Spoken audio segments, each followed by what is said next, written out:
Welcome to Tamil talkies. Tamil Nadu இன்றைக்கி இயற்கை சீற்றத்தினால ஒரு பேரிடரை சந்தித்து சிக்கி சீரழிஞ்சது நம்ம எல்லாருக்கும் தெரிஞ்ச விஷயந்தான்.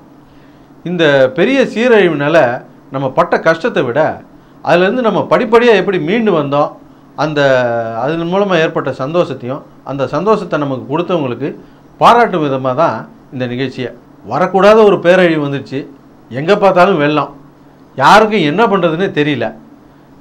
கரண்ட் இல்லை, சாப்பாடு இல்லை, கையில் காசு இல்லை, பேங்க்கில் பணம் இருந்தாலும் எடுக்க ஏடிஎம் இல்லை, தலைக்கு மேலே வெள்ளம் ஓடினாலும் குடிக்கிறதுக்கு தண்ணி இல்லை, எதை கேட்டாலும் இல்லை இல்லை இல்லை இல்லை. ஒரு வழியாக கரண்ட் வந்து டிவியை போட்டு பார்த்தா அதில் ஆளுக்கு ஆளுங்கட்சியையும் அரசாங்கத்தையும் அதிகாரிகளையும் மாற்றி மாற்றி குறை சொல்லிக்கிட்டே தான் இருந்தாங்க. அவங்கள குறை சொன்னதெல்லாம் ஒன்றும் தப்பு இல்லை. ஆனால் இந்த குறை சொன்னவங்களாம் ஒரு விஷயத்தை மறந்துட்டாங்க. ஒரு எம்பி எலெக்ஷனாக இருக்கட்டும், எம்எல்ஏ எலெக்ஷனாக இருக்கட்டும், எம்சி எலெக்ஷனாக இருக்கட்டும், அதில் நின்னவங்க எல்லாரும் ஒரு ஜெயித்தவர் 1 லட்சம் ஓட்டு வாங்கி ஜெயிச்சிருந்தாருன்னு வச்சுக்கோங்க, 95,000 ஓட்டு வாங்கி ஒருத்தர் தோற்றுருப்பார்.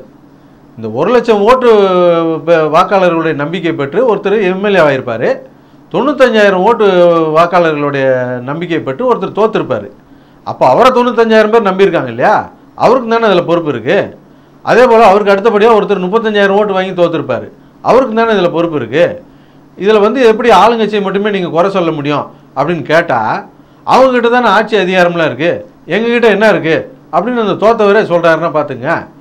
ஆனால் இந்த ஆட்சி அதிகாரம் பொறுப்பு அந்தஸ்து எதுவுமே இல்லாத ஒரு சாதாரண மனுஷன் சாமானியன், என் மக்கள் என் கண்ணு முன்னால் கஷ்டப்படுறான், அதை நான் விடமாட்டேன் அப்படின்னு சொல்லி ஒருத்தரும் வேலை பார்க்க ஆரம்பித்தாங்க. அவங்ககிட்டலாம் என்ன இருந்துச்சு, என் ஜனங்கள்லாம் கஷ்டப்படுறாங்க, அவங்களுக்கு நான் உதவி செய்யணும் அப்படிங்கிற எண்ணம் மட்டும்தான் இருந்துச்சு. அந்த மாதிரி தான் தொண்டு நிறுவனங்களும் இஸ்லாமிய அமைப்புகளும் இந்த ஐடியில் வேலை பார்க்குற பசங்களும் இறங்கி வேலை செஞ்சதுனால தான் தண்ணியில் மூழ்கி இருந்த சென்னையை ஒரே வாரத்தில் பெரும்பகுதியை மீட்டு எடுக்க முடிஞ்சுது.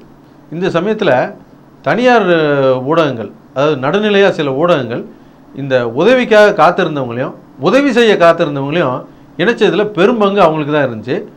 ஒரு தனிநபர் கூட நான் வந்து இந்த பணியில் இறங்கி செய்யணும், நான் என்னுடைய உதவி வேணும்னா சொல்லுங்கள், நான் வர்றேன்னு சொல்லிவிட்டு இந்த மாதிரியான தனியார் தொலைக்காட்சிக்கும் ரேடியோவுக்கும் ஃபோன் பண்ணி கேட்கும்போது அவங்க தான் இந்த தொடர்பெல்லாம் ஏற்படுத்தி கொடுத்தாங்க. இந்த சமயத்தில் இந்த தனியார் ஊடகங்களுக்கும் நிச்சயமாக நம்ம பாராட்டியே தீரணும். நம்ம எல்லாரும் பல இடங்களில் பலரும் பேசுகிற ஒரு விஷயத்த அடிக்கடி கேட்டிருப்போம்.